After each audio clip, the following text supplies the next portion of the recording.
Good evening, good evening. Hopefully this is working. I have spent a large part of today trying to get this audio issue, and I think I don't know what the problem is really, but I know what's causing the problem, and it's between OBS and Twitch. It's one of the two of them that's causing the problem. But anyway, my backup plan is to use the webcam audio, which always seems to work for some reason.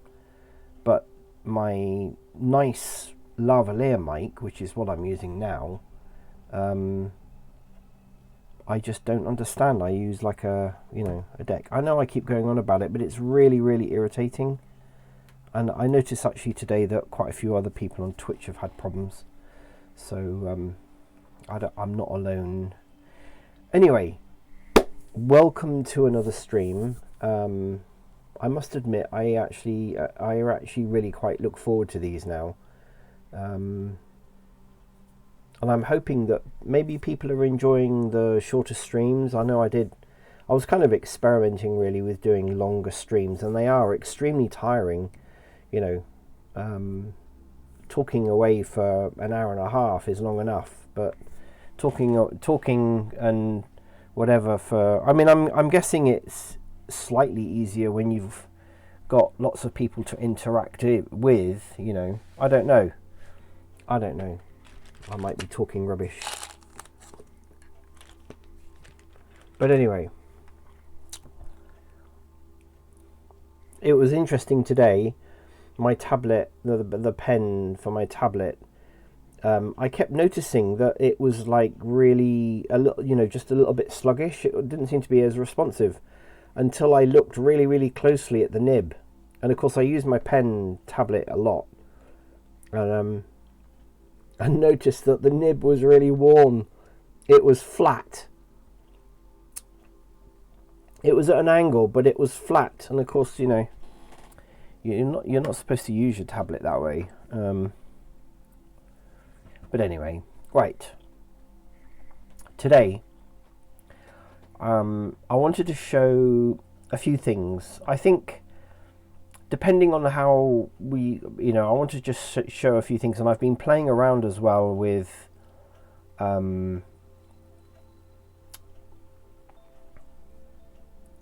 Affinity Designer and Blender, and then bringing that into what is it called? It's called something. Can't remember the name of it now.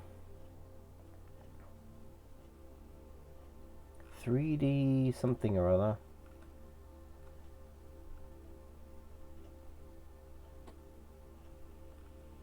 It's Microsoft's own. It's quite interesting actually, because Microsoft have got their own they've got a 3D viewer, okay, which is this, and then they've also got a 3D paint program, Paint 3D I think it's called. Yeah, there we go, Paint 3D. I don't know why I can't seem to. Anyway, right, so I've been playing around with this program, and I have mentioned it before about Blender's paint, texture painting, and it's not the easiest thing, and a lot of people complain about it, and it's not just me. I'm sure if I was using it every single day, non-stop, I'd probably get used to it, but it's not very intuitive.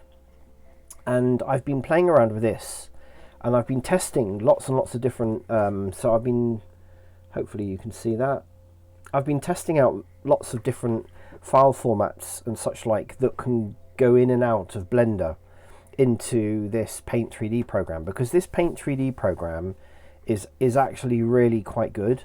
It's very simple, it's very straightforward, and on top of that you can then go into sort of a virtual world, this 3D viewer. Again, like it's actually quite amazing for what it can do.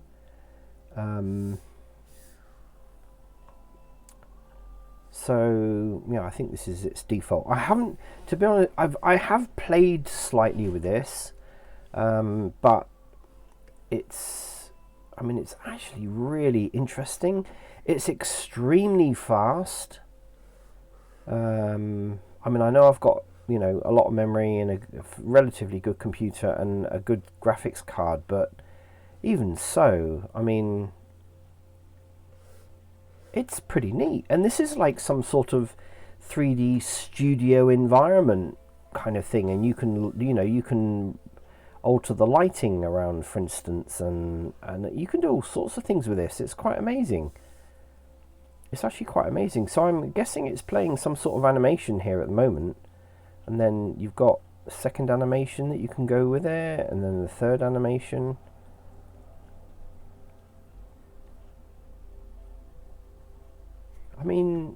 This is free. This is free stuff. It's quite amazing. So anyway, my idea was to, and I have played around with this, and I've got used to importing and exporting from Blender into this program and back again, and it's actually really, really interesting, and it's very accurate.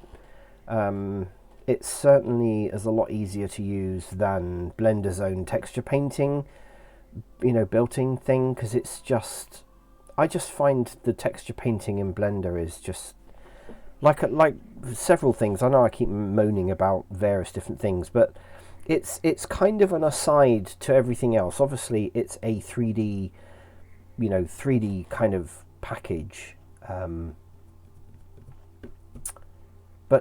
There are certain things that you just like. It can do video editing, very simple video editing, but I wouldn't use it for that.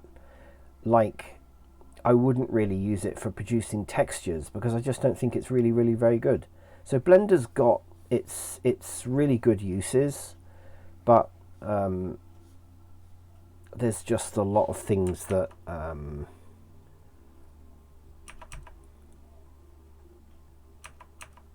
what is that?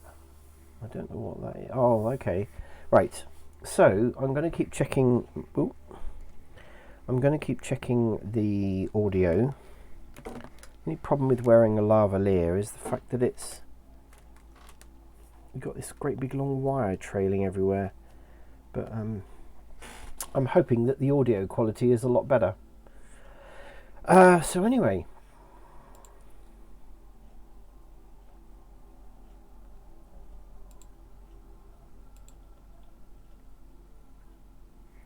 Okay, just a quick catch up with this.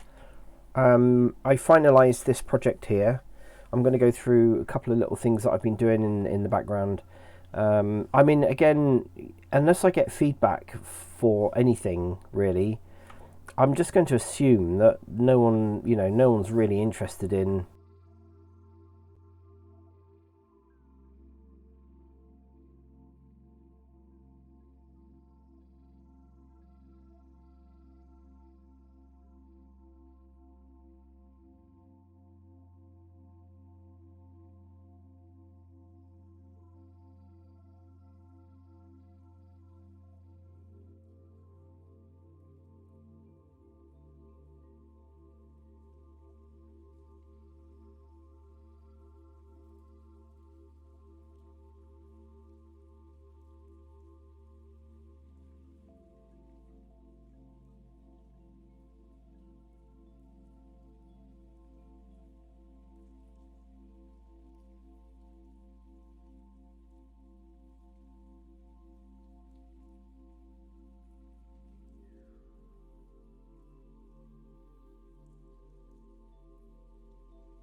There we go. Yet again, the microphone dropped out. So again, I think it's a problem with Twitch, or it's a problem with OBS, or both together, or something. Can only apologise because I've been talking away for a little while and I have no idea. So anyway, I was talking about this project again. Like, it's beginning to really drive me up the wall. So I don't know how much you heard, but anyway, I was talking about this project here. I'd got to a point where I was rather hoping that this hula hoop that came down from the right was going to go across the name, kind of wander along and possibly just run out of energy and fall over, and then all these other hula hoops come flying down. And but yeah, so I like it. I like the finished, video. The render was good, and so did she. So, and I added the backdrop there has I don't know whether I'd already said, but it kind of had a gradient of her hair colour, which went from sort of a brightish blue to kind of a dark purple colour. So and then I added the skull and crossbones on there because she plays Sea of Thieves, I think it's called. It's kind of a pirate thing, so kind of threw that in as... But I like the result. I think the end result was good. I think it came out really, really well. So anyway, that's that. I can only apologise. I don't know how much else you heard, but that's probably a summary of pretty much everything I said before. I think I'm just going to continue using the webcam or microphone. It's absolutely crap. I don't like it. Personally, I prefer the microphone out of the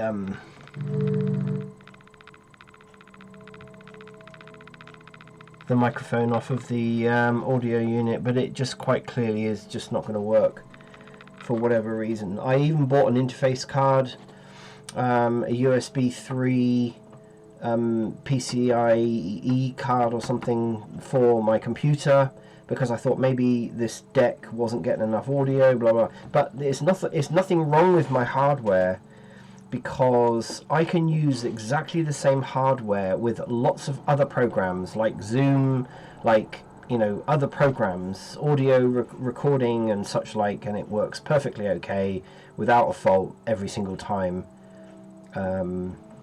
It's just OBS stroke Twitch that causes the problem. Now, I kind of don't think it's actually OBS, because I use OBS for recording video. For vlogging, never has a problem. I use this audio deck that I've got with my Corel Video Studio. Never has a problem. So I don't know. Anyway, my nice USB interface card for my computer is really nice, and I'm using it with my tablet, and I'm also using it for an external hard drive anyway, so it didn't go to waste. But I bought it because I thought maybe that was what the problem was, but it isn't. I put the audio deck straight back onto a bog standard USB port, and it works fine. So I don't know. It's only whenever I run OBS for Twitch that's what causes the problem. So I don't really know what it is. I really don't know. Anyway, right, so let's get on with this. I don't want to keep waffling. Another project, so I did that. Now, this was an interesting thing.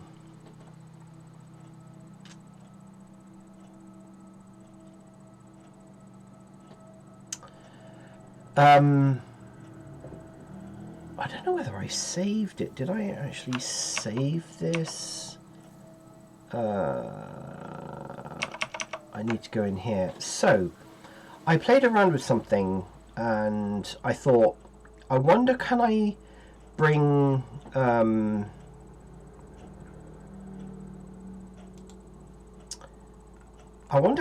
something like this? Okay, which is what I got was a let me just turn that off. What I actually got was this PNG file, and I put that onto one layer, which I then lowered the opacity down so it's kind of grey. What I used was the pen tool. I went all the way around the pen tool, and with quite a lot of points all the way around, so I got it right. Zoomed in, made sure it was all accurate and everything towards this spider, and then I produced this. So, hang on. So that's how many points are on there, which is, pretty accurate. Which then I filled this in and produced this outline line, exported it out as an SVG, and brought it into Blender.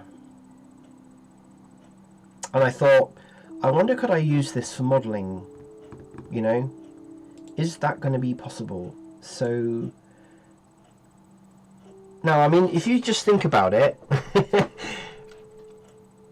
if you just think, modeling is not one of my biggest points, but of course modeling is one of the things that Blender does really, really well, and gets used a lot for modeling characters and animals and pretty much anything in really, really high resolution mesh, which you can then remesh for a lower resolution mesh. I mean, it's a fairly laborious, complicated process, but Blender is absolutely really, really good at doing this. And so I thought, this was last night. I'm not going to save that.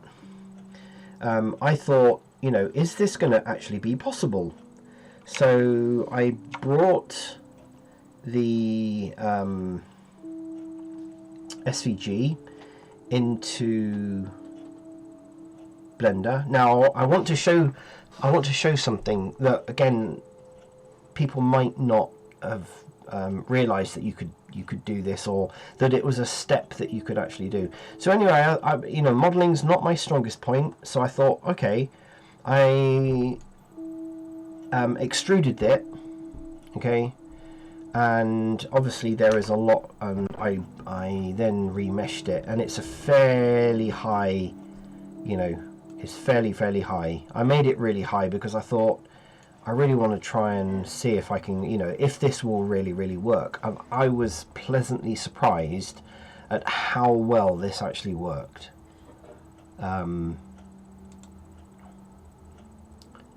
Yeah, really pleasantly surprised. So, as a base mesh, I can see this actually being a really, really good tool, and will be a fairly good lead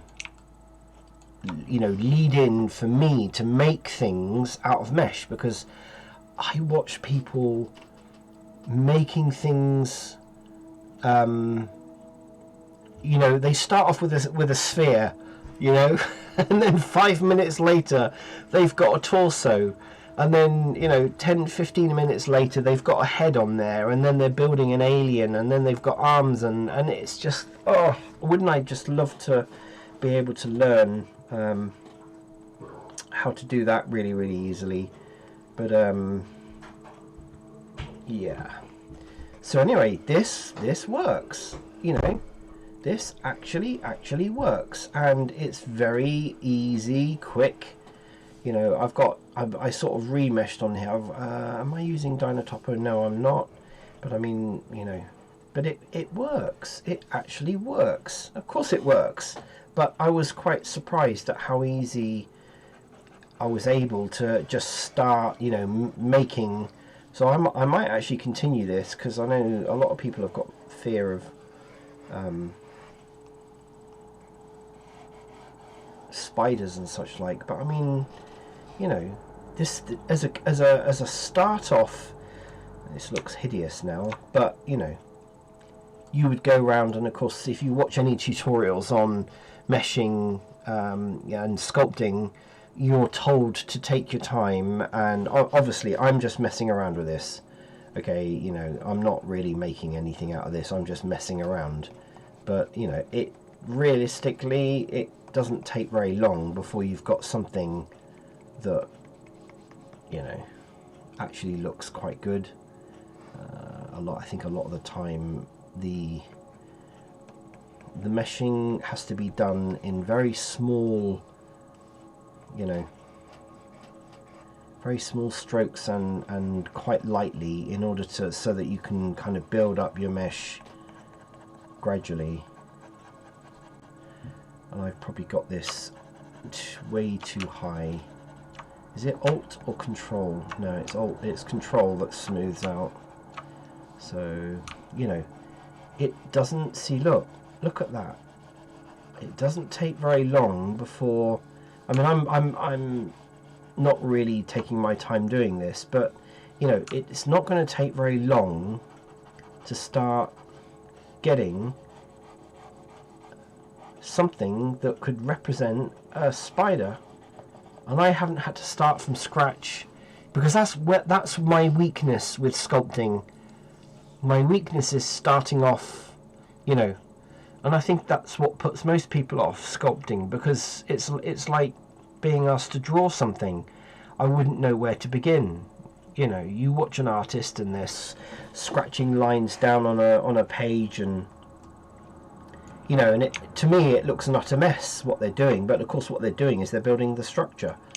And in a way, what I'm doing here is bypassing a little bit of the bit that I'm not very confident about doing, but at least it gives me a little bit of a head start in creating something that I would enjoy actually making, you know. So yeah, it works. I just love it. I absolutely love it.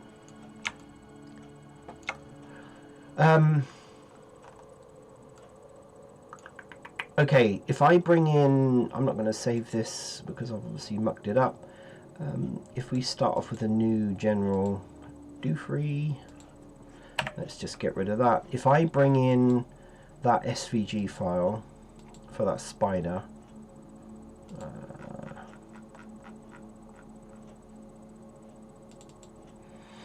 there's the SVG file that I used yesterday. Let's scale that. All I did basically was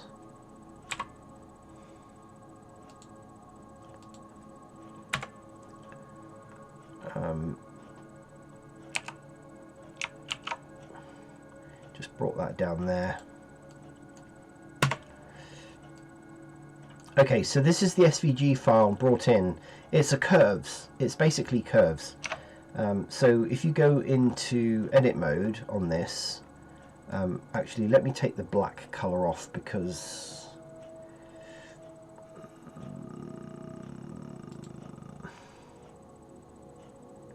I think I can only do that by viewport display. Can I lighten that? Okay, so let me just do that for now. Okay, so what you can see are all the points that I use to create the pen tool in Affinity Designer, to basically trace the outline of this to produce a 2D you know, spider. That's basically what it is, but it is still literally a curve. Now you can extrude this. Okay, you can extrude this out and you get this, you know, this kind of thing. So, and you can increase the resolution of it, and you can, you know, you can do all of these things, the depth, you know, that kind of thing. You can do all of that with it. But before you do that, there's a couple of things that you can do. Okay, so if you were to do this, let's just say, let's just do it a little bit. Okay, so you think, yeah, that would be a nice to produce a base mesh to work from. So what you could do now is you go into object mode and you convert to mesh, and it's really quick. Okay, so you think, oh wow, you know, that's really good, but look at the geometry. Okay, look at the geometry. Now obviously what Blender's done is it's seen every single one of these vertices, because we extruded it as well. it's seen every one of these vertices and it's given us 11,000 tries. Okay, which for base mesh is kind of fine, you know, but it wouldn't really give you a very good thing to work on. So there's two things going on here, or two things that you could do. If we go back, okay, back to our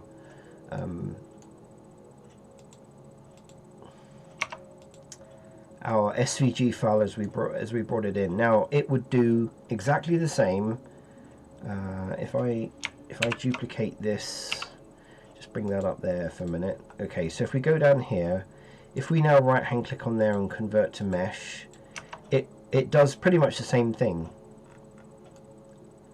It's given us these, you know, obviously 11, well, it's actually 2,758 tries, because of course we didn't extrude this. If you start extruding it, you know, you get it, it's building up that, and then we start going up to 11,000. So it's kind of started to build all this up. But of course what we haven't got is we haven't got the mesh going the other way. You know, we haven't got the vertices going the other way. And so it's going to be very difficult to model. And then if you do go into sculpting and remesh it, it's going to get really, really messy. So the best thing to do really is to so we've converted it to mesh. Best thing to do now is to decimate. Okay, now remember we've got, at the moment we've got 2,758. Okay, because this, let me just hide that. Okay, so we've got 2,758. And if we now start to bring that down, what happens is it will get to a point.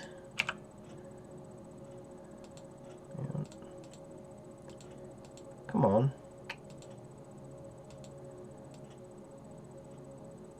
No, we have to go the other way. It only seems to do it in, right, so see the face count go down. So we can go down and down and down and down and down, and actually you can go down really, really low before you want to sort of do it, before it starts breaking up the actual border of the. So we're down to now 181. Now if we notice, because this is obviously only a 2, so if we go back up, you know, you just have to watch what your detail is. So you need to go to a place where it just starts breaking the mesh up, because it's getting rid of vertices. There we go. So that's probably our main. So 299 is the face count. Okay, if we apply that, you'll see what happens. Boing, there we go. So we've got rid of an awful lot of tries, but we haven't lost the kind of the basic geometry of the mesh. Of course, now we can extrude that, and that gives us only 800 instead of 11,000 and something. You can now go into sculpting. Obviously you can't sculpt this. Hang on, let me get rid of the texture, because it's very difficult to. There we go. So that's what it looks like. Of course we need to really remesh this. So we go to tab mode, we want to remesh. You want it pretty fine. I think 0.001 0.0015 or something like that seems to be quite a common thing. And then we go remesh. Okay, now if we go into this, it's going to take a little while. There we go. So now if we go into this, you've now got really nice remeshing, which of course is going to be high enough to start using tools on.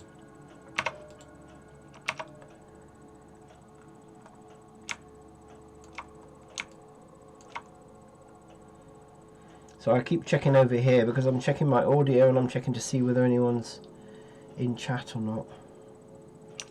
So now we can start. Let me get my pen. So you know, I'm just going to get the grab tool. So, well, yeah, I mean, again, as I say, sculpting is not my strongest point. If we increase the radius on this a little bit, auto smooth. Let's auto smooth, and then, you know, ooh. So I can just very simply go around here.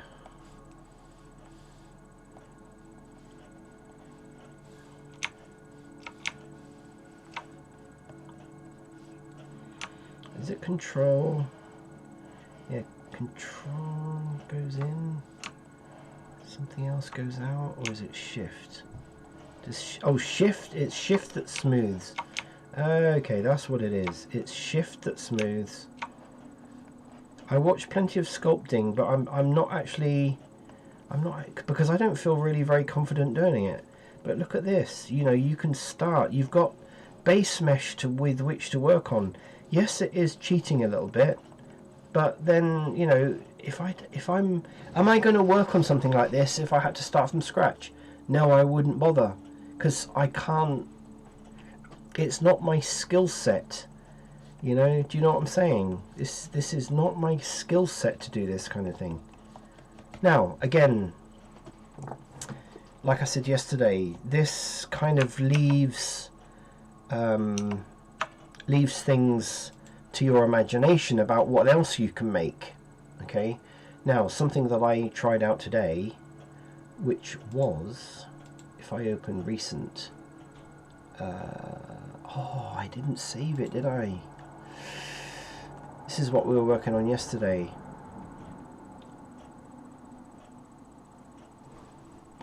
I didn't save it, and I remember that I didn't save it. But anyway, what I did was I got a door. Oh, I did do it yesterday, didn't I think. So I got a door, and then where is Blender? Okay, so I got a door. Let's go back. Let's come out of there. If I open up the door, so this is what I've been playing with today.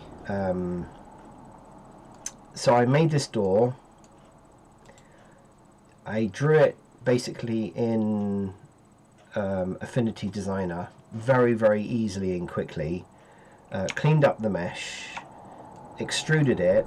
Today I added a bevel all the way around the windows, because once I'd decimated it, I was able to get very, very clean lines in order to add a modifier on there, so you can kind of see it's got beveled edges all the way around, which came out really, really nice. Saved it, and then I started playing around with bringing this and the different formats. Now, Blender supports, so I'm talking now about Paint 3D, because even if I tried, you know, even if I tried doing this, let's say I tried doing this in Blender, I just wouldn't get that kind of effect, you know. And it's like this as well. So I'm kind of thinking, I want to get this right before I start doing the Victorian house. So I wanted to make sure that I had the formats and the process correct, and a workflow. I like to have workflows with things, because then I know things are predictable, and when you come across problems, you know how to get around them, and all that kind of thing. So anyway, I went through all the file formats between Paint 3D and Blender, and there are 4 that you can use. There are 2 extra ones that Paint 3D supports, but I don't know where they come from. But anyway, so FBX is quite a common thing to use with FileMaker, Blender, but it doesn't really come into Paint 3D very well, and vice versa. Everything gets really, really screwed up, and there's not an awful lot of options, so I'm going to leave that alone. It just didn't really, it just wasn't really working properly. There was another one which is OBJ.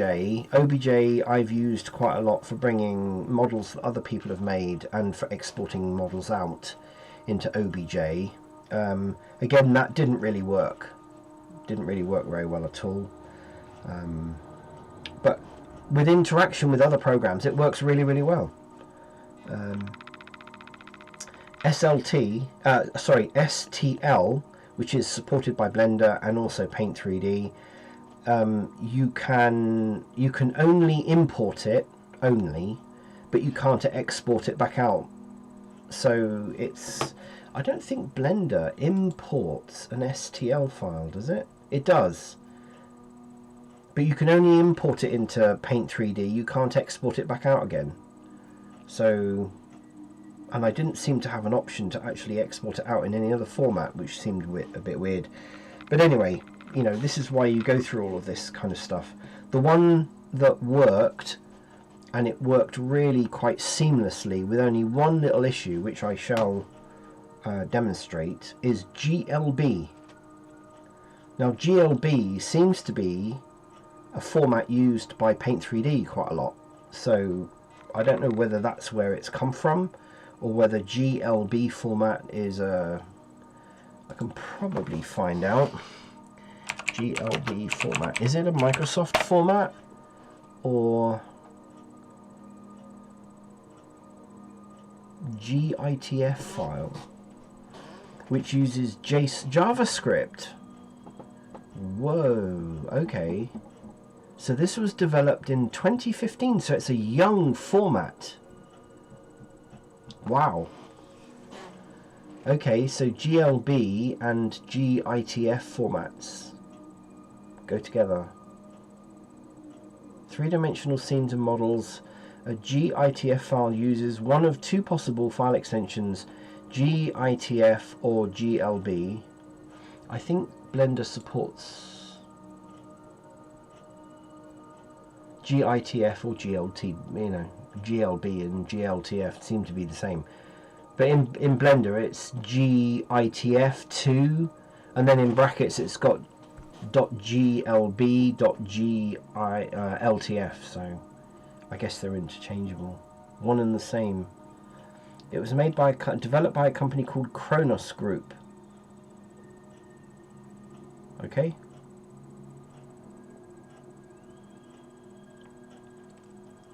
That works. I don't care because it works. So I tried all of these formats and came across, you know, fairly major problems with importing and exporting things out. Now, what this reminded me of, and I know this is not Substance Painter, but it kind of reminded me of the ease that people who use Substance Painter are obviously, you know, full-time professional game developers or whatever, you know, whatever it is they do, and they're using it every single day, and they can justify the £1,000 a year or whatever it costs for the license for Substance Painter. But Paint 3D, I'm seeing this as a kind of a really neat add-on to Blender, excuse me, as part of the workflow that I will be doing, because it's just easy to use, and I'll demonstrate it. Okay, so let me just get rid, and of course I've done all these files, I've made these files, so let's just move that over there somewhere.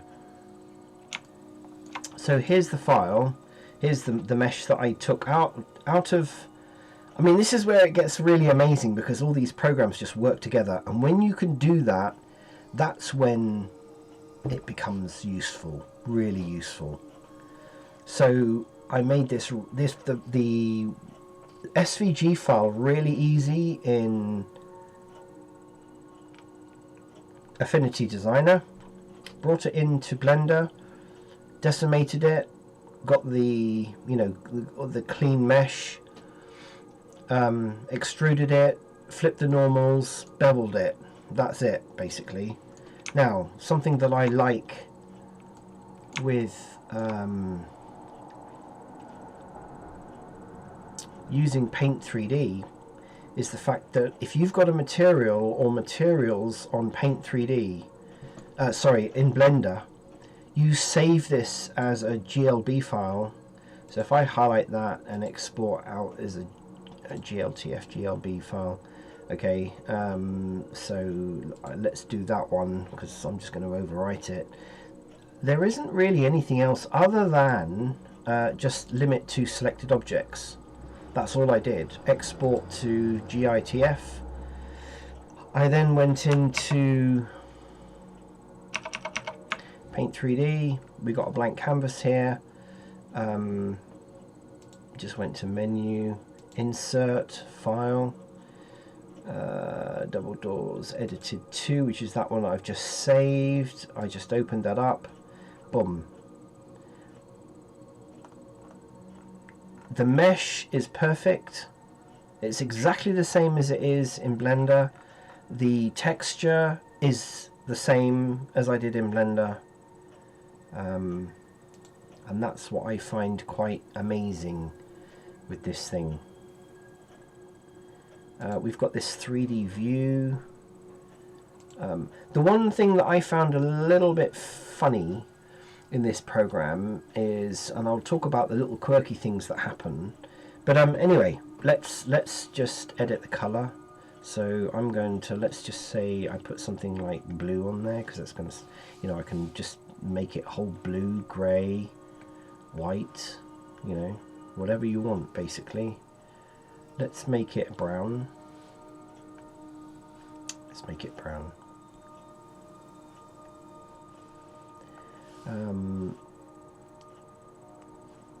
If I want to zoom in, I found the marker pen to be quite good.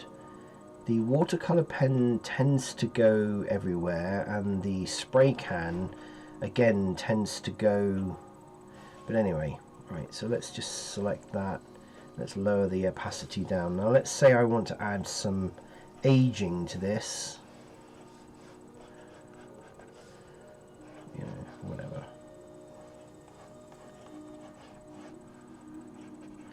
Obviously I'm not being accurate here. I am just literally, I'm kind of painting on the back of the canvas as well, but we can't seem to use the, oh, okay, so it's right hand click. Oh, that's interesting. Okay, so anyway, so let's just say I'm adding, you know, the opacity on this is way too high. The thickness is also really high. So if I was to sort of add something like that,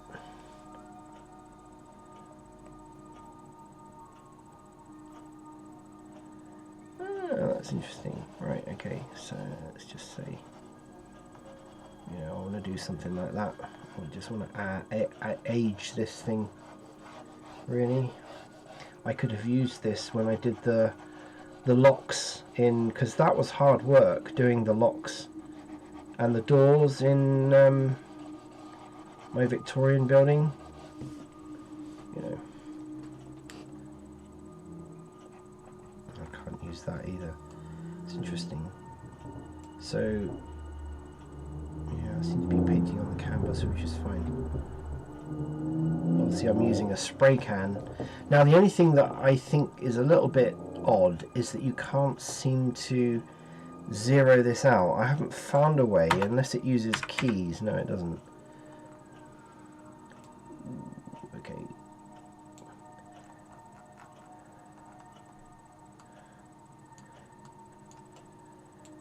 Right, so let's just say I'm gonna, got the opacity right down now, so you can be fairly accurate. And I find this just so much better than using Blender's paint program.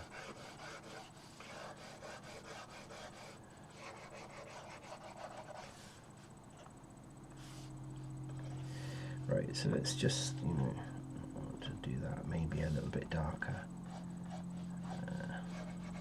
I'm using a spray can, so you can imagine a spray can will be spraying, you know, everywhere. I found actually the marker pen to be quite good.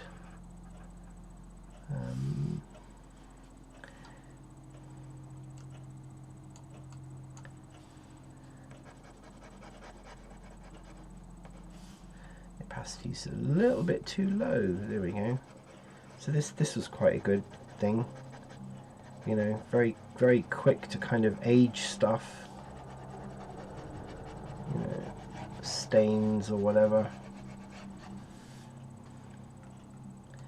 And the other thing with this is that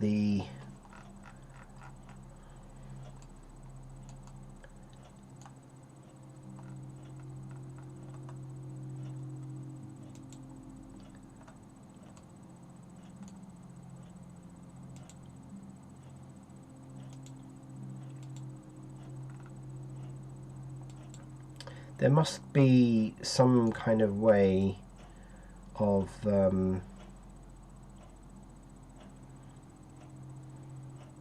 see, this is the only thing that I found a little bit weird with this, was the way that this kind of, you can't seem to get it to center out properly. And there's a reason why you would want to do that, because when you bring it into Blender, it brings it like really weird. Yeah, you see now it's kind of all out of kilter, and there doesn't seem to be a way of centering it that I have found. Rotate. Doesn't seem to be a way of reset view, but you see it's still not, it still hasn't really sorted it out correctly. Okay.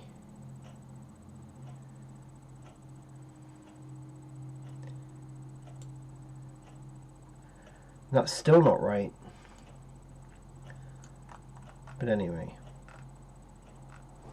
I haven't, to be honest with you, I haven't really read the help file on this program, so there probably is a way of centering it, like so that it's flat. Again, show interactive controls. Home button resets. Well, that just resets the view.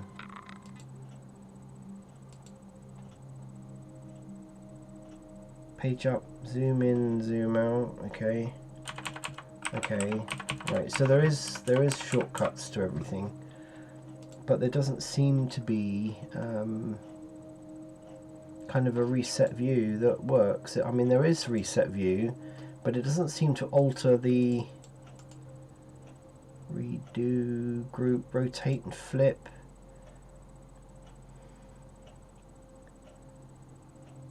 Interesting. But anyway, right, so you know, we've painted our object. It doesn't really matter because you can correct it. So we've got our object, we've selected our object.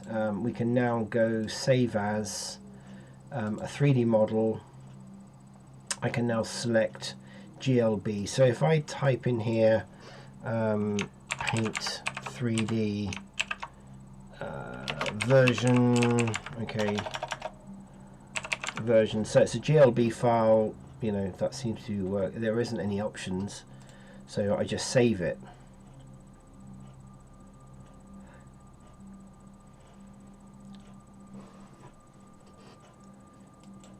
Anyone here? No, there's no one here. Okay, I'm just going to continue. So yeah, so that's fine. Let's go back now to Blender. Now, of course, what I like about Blender is you can just do this kind of thing.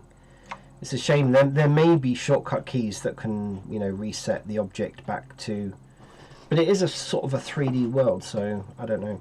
Anyway, so we go File, Import, GLB. I'm going to bring that one that I just painted in. Pretty much everything is there. It just basically imports it in. Now, of course, what I didn't do. It brought in the backdrop as well, which is just a plane. But see what I mean about the rotation?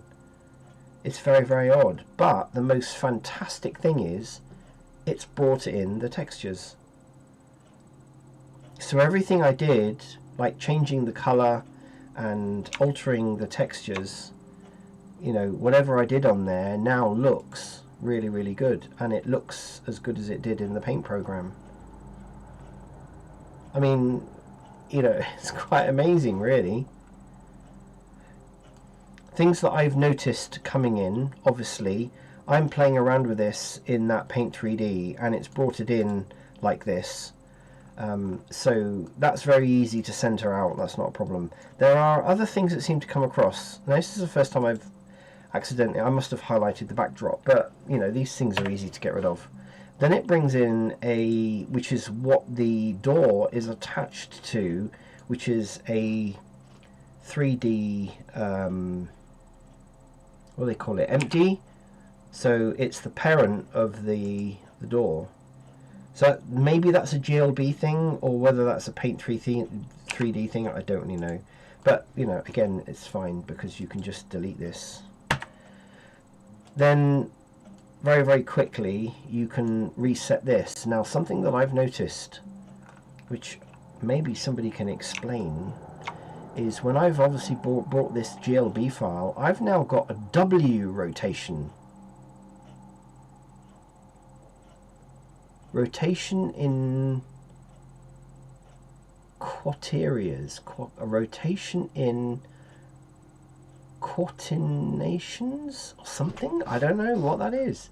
The only time I've seen that W come up, not on rotation, because normally you only get X, Y, Z, but now we've got W, so you know, that's this one. So it's almost like an extra Z thing. I don't know. I think that's something to do with Paint 3D. But anyway, you just zero all these out. So 0, 0, 0, 0.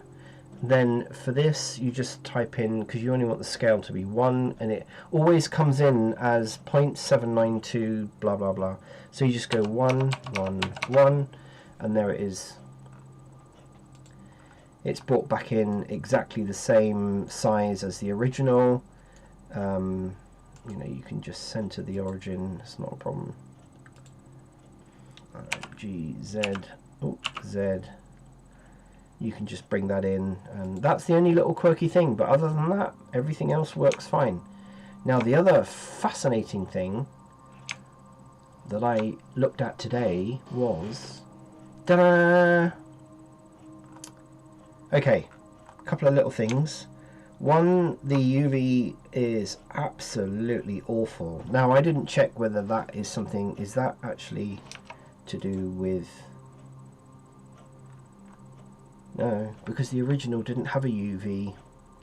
Maybe if I had given it a proper UV, then it would actually re-import again with a proper UV. No, this hasn't got a UV. It's got nothing. Or has it? No. Oh yeah, it has, but it's look at it. Oh, that's bad. So that's my bad. But what's interesting is when you export and re-import it in, this is the UV with the texture on it. And of course, you know, that needs to be corrected because that is awful. But it works. And you also get all the nodes that come with it. So obviously, you know, I've got a couple of images here, and I guess because GLB is a Java, it's JSON encoding, which I guess is exactly what Blender works with, and that's why it works with Paint 3D. Fascinating. I'm sorry if I'm making everybody go to sleep, but I just think it's useful to know the stuff that this is what I enjoy. I enjoy looking behind the scenes and seeing what makes things tick, because then I understand how it works. And when I understand how it works, it makes life a lot easier should you come across problems or you're trying to fix something. And actually, did this also remesh it? No, it didn't. Okay. It didn't alter the structure of the door, because remember, and this is, you know, this is after decimation, really tidied up the SVG file. It's probably got a little bit too many there, but I mean, you know, depends on what you're going to make it for. When I brought it into Second Life, it was perfect. So, you know, and I don't really care, because at the end of the day, the texturing is fine.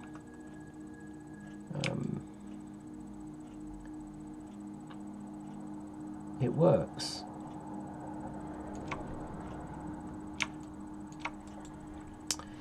It works, and I don't really care, because it works.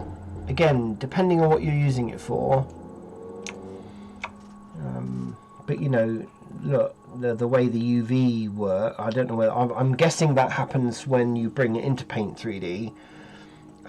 It's obviously unwrapping it and creating its own map. I'm wondering what would happen if I created my own map. At the moment, the UV unwrapping is that, which is not good. So if we unwrap this, it's not going to give us a very good one, is it? No, because it thinks it's already done it. Let's Smart UV unwrap.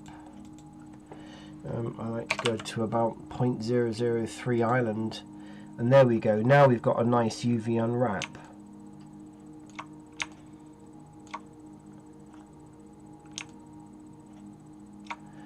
So that's good. Let me save that. So what I'm going to do is, I should have done this earlier actually, but there's no one in chat, there's no one watching, so we're going to play around with this because no one's asking any questions. I'm going to just export this out as a GLB file. Let's say this is version 3 with UV, right? So and we need to remember to select selected objects, because I've done that several times. So just the one thing that you want to save. Let's go back to the Paint program. Let's go File, a new. Don't save that.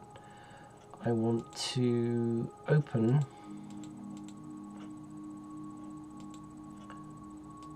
Delete. Yeah. Insert a file, and let's call it the one that's 3UV. Okay. I need to really find out whether there are shortcut keys to try and get this to go back the way it came in. But okay, let's just edit the color, and I'm gonna make it black. I'm not going to do anything else other than that, so that we know that we're dealing with that one. I'm going to go and save that as a 3D model. I just want to see whether it comes back with a UV map that I created, or whether so if we go, I'm going to select that file, and I'm just going to say paint version. Let's call that 3D version, paint 3D version. Okay. Right, so that's saved. Let's go back to Blender and bring that in. So X, nope, GX, let's just dump that over there. I've done so many of these now.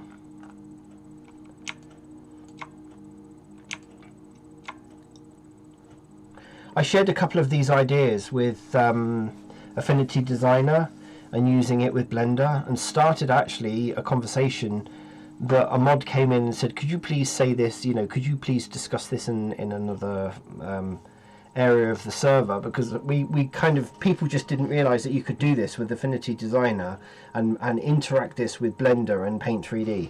And the conversation kind of went a little bit off Affinity Designer a little bit, so I kind of understand why a mod came in. But anyway, we're going to import GLB. We're going to do the version that I exported from Blender, brought in to Paint 3D, changed the color, and exported straight back out again. I want to see. Okay, so now we're going to bring this in. So yep, that is the version that we were playing with.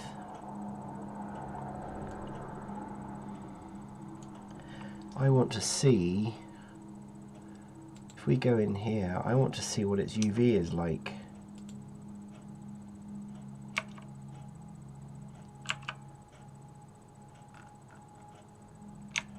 Ooh, so fantastic. It just gets better and better. So it was my own fault I didn't create a proper UV map. You create a UV map properly and save it with that. You export it out to Paint 3D. Paint 3D uses the same UV map. Fantastic.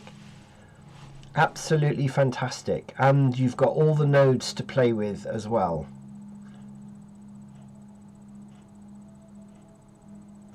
How come no one else is talking about this? I mean, you know, your average Joe blogs like me, you know, this is something. Yeah, I would have made the UV map slightly different and a little bit more optimized maybe and everything, but then, you know, hey, do it before you use the Paint program, Paint 3D program, and you don't have a problem because it uses the proper UV. That's unreal. That is really unreal. And then you've got all the nodes that you can play with. So it's got shaders, we've got mix shader, transparent, obviously, diffuse, mix vertex alpha.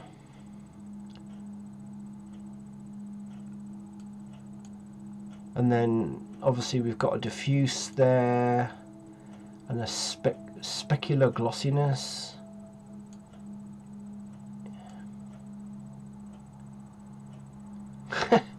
That's amazing. I don't know. Maybe no one else finds it amazing. I find it amazing that you've got a free programs that communicate together and produce stuff that you could use quite easily.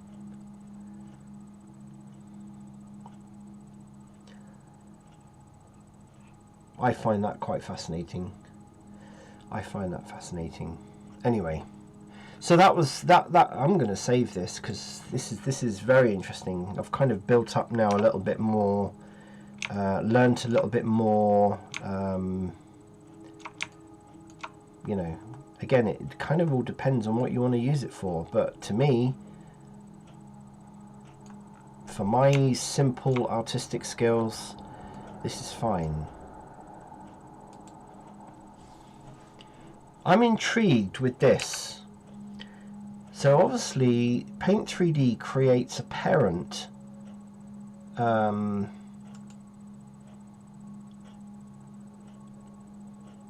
it's also interesting that the parent is assigned to, so that's also quite key, because the origin of this door is exactly where Paint 3D created its joint, its parent link to this empty. Interesting.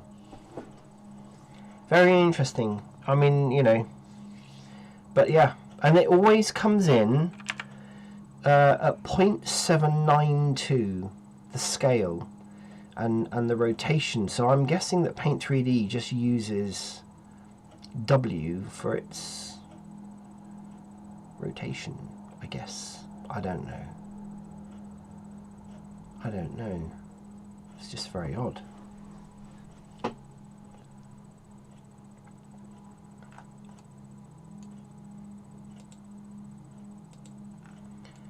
Interesting. Anyway, let's move on.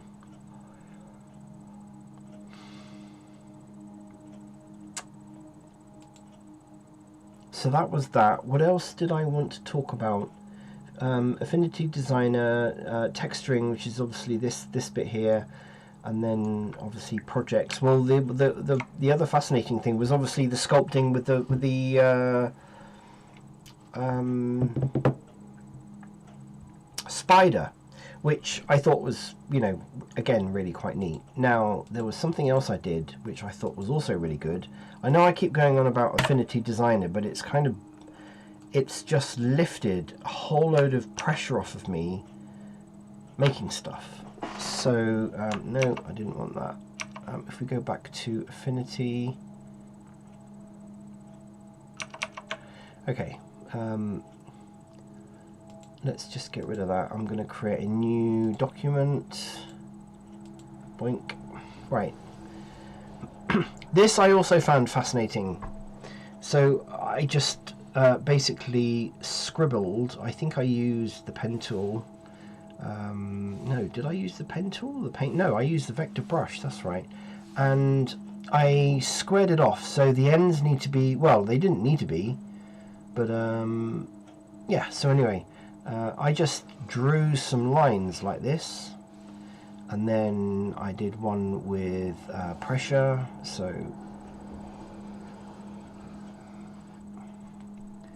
that didn't seem to really do an awful lot. I think in order for the pressure to work, you need to have, there we go. Right, so now this should, yeah. Okay. Now I've got it to a square end, but if I do a round end,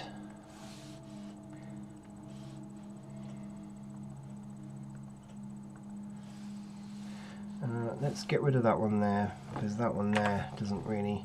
So we have this line using Affinity in vector mode, and obviously we've created you know, this kind of squiggly thing here.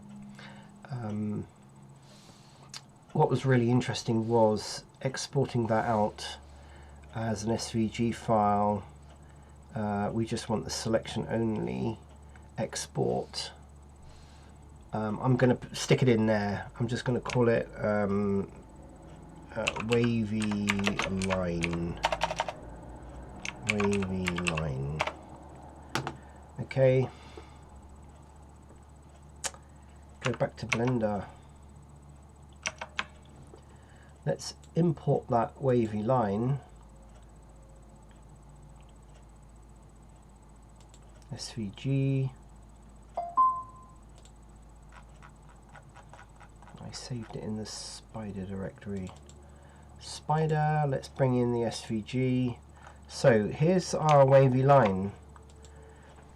This kind of blew my mind again, really, but anyway, so let's scale that up. Okay, I think you may see where I'm going with this.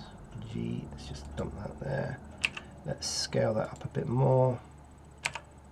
G.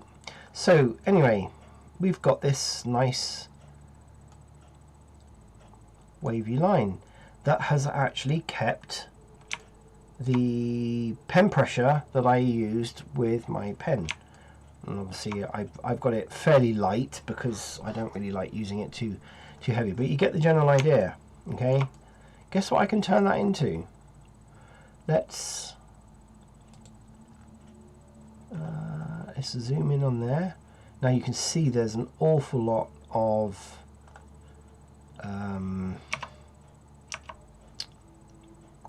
vertices on this. So anyway, if I increase the depth, wow, there we go.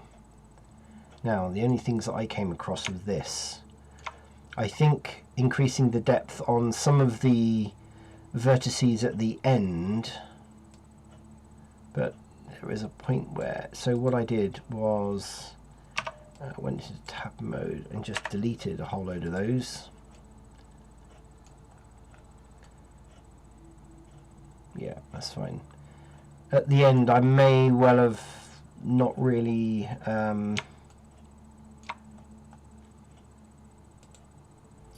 so of course it's a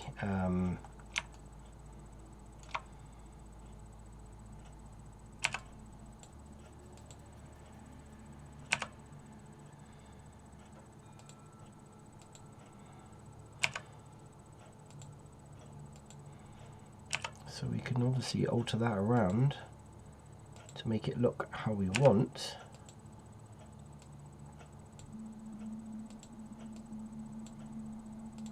Hang on.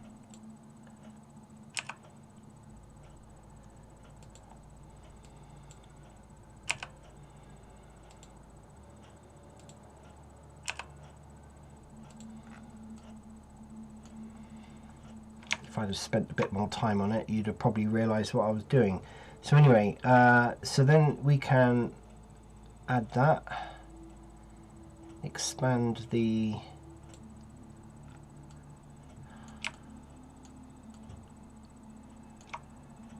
now, is that not fascinating, or is that not fascinating?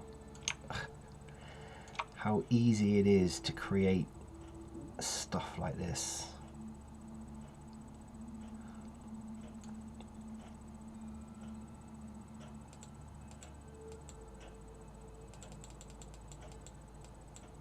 Of course, you can bring that right down. You can, you can alter the mesh around. The resolution, I think, is generally good at about 4 or 3, 4. It's probably good. I mean, this just, as I said yesterday, just opens up a whole new world of opportunity and design that, as a kind of a non-design person, opens up a whole new world of things. Yes, you can create all this using curves, but anyone that's tried to use curves in Blender, it just drives me up the wall. I'd much rather spend a bit of time doing something like this in in another program. Highlight it, convert to mesh. Now there we go. You've actually got really quite nice, I mean, it looks like a worm. You could then start modeling this. You could then turn this into something else. Now I think the count is quite high, so you can let me. Now I saw somebody do something the other day. Okay, of course it's not going to go round. You know what I didn't do? I didn't, but anyway, it doesn't matter, because what I can do now is add the decimator, and we can bring that down a bit.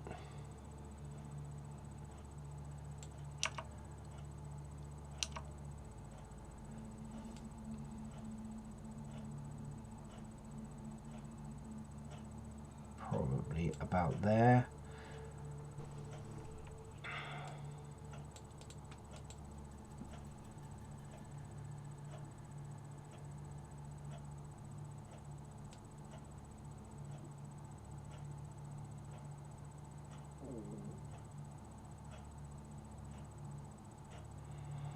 Depending on the level of detail you want, really.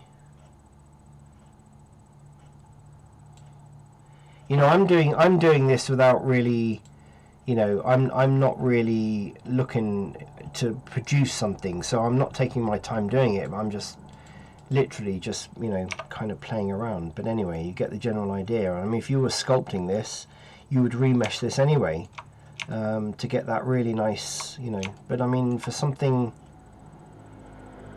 that is so quick and easy,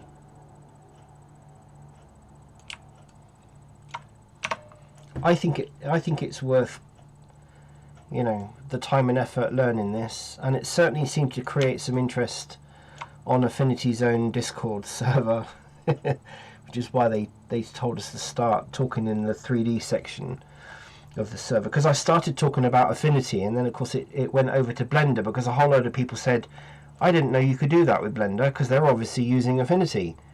And they didn't realise that you could bring stuff in and do this kind of thing in Blender. So, yeah. Pretty neat.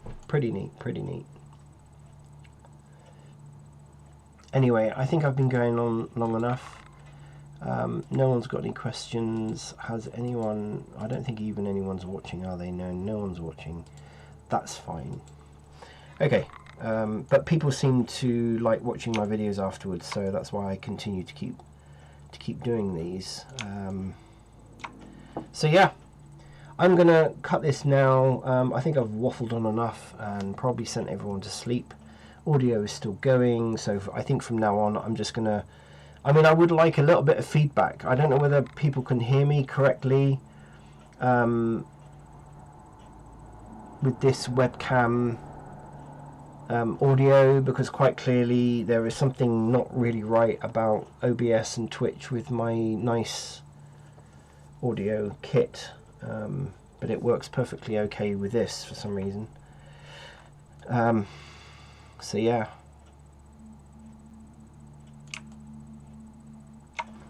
once again, thank you very much for watching. I will see you again, and there is on my about page on this channel there is suggestion box, and I really would really welcome some suggestions. Tell me you don't like the videos, tell me you want different videos, tell me you want to talk about something else. I don't, anything, any feedback at all has got to be, you know, it's feedback. And I don't really, I'm not going to get upset if people say I really hate your voice, or you know, I don't like the colour of your eyes or something, but suggest something would be very welcome, so that at least I can use that feedback to improve my channel, to improve my videos, to improve my content, and all of those other good things. So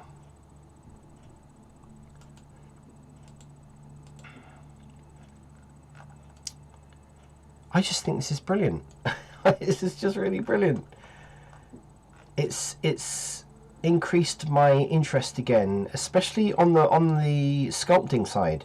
I've now leapfrogged ahead, where I can now spend time designing something in Affinity Designer as a start to modeling something that I really want to model. And you know, yeah. Anyway, thank you very much, and I shall see you again in another video.